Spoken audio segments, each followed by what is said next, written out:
নন্দিত Rishad leg spin জাদুতে কোনো এক বাংলাদেশি যিনি দিনবদলের গল্প লেখে পাকিস্তান সুপার লিগে নিজের অভিষেকে। ক্রিকেট তো এমনই, যেখানে হিরো হওয়ার চান্স থাকে, ঋষাদ শেষ রাতের বিগ হিরো। মূলত ঋষাদের সার্থকতা মাঝের ওভারগুলোতে ব্যাটারদের খাবি খাওয়া, এটা ঠিকঠাকই হয়েছে শেষ রাতে। ম্যাচ শেষে প্রশংসায় ভাসছেন ঋষাদ। স্যাম বিলিংস ম্যাচ শেষে পুরো ম্যাচের ব্যাখ্যা দিতে গিয়ে ঋষাদের নাম করেছেন। সব বিভাগে দারুণ এবং দলগত পারফরমেন্স ছিল।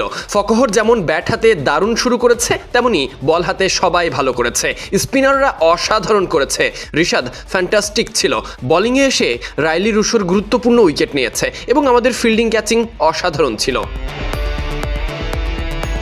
শুধু কি তাই, দলের অধিনায়ক শাহিন আফ্রিদি ঋষাদের যুক্ত হওয়াকে গ্রেট আখ্যা দিচ্ছেন। মাঝের ওভারগুলোতে তার জাদুকরী হাত ঘুরানোর প্রশংসা করছেন। 4 ওভারে 31 রান খরচা, সঙ্গে 3 উইকেট তুলে নেওয়া।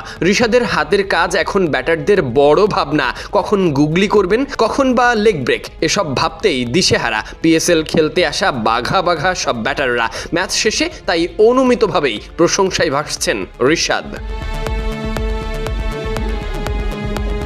ম্যাচে ঋষাদকে আক্রমণে আনা হয় 7ম ওভারে। প্রথম ওভারে 7 রান দিলেও পরের ওভারে ম্যাচ ঘুরিয়ে দেন ঋষাদ।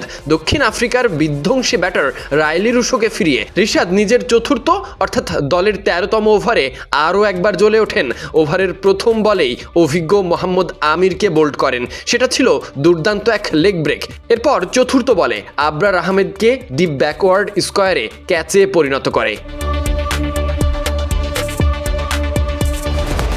এই পারফরমেন্স ঋষাদের আন্তর্জাতিক ক্যারিয়ারের জন্য যেমন ইতিবাচক, তেমনি বাংলাদেশের স্পিন আক্রমণে একজন নতুন কার্যকর লেগ স্পিনারের সম্ভাবনা উজ্জ্বল করল। অভিনন্দন ঋষাদ, সামনে আরও বড় মঞ্চে দেখা হোক। দলের পরের ম্যাচে মঙ্গলবার করাচিতে, প্রতিপক্ষ করাচি কিংস। ঋষাদকে দেখা যাবে সেখানে। Sadiq Ahmed, Sunny, BD ক্রিক time.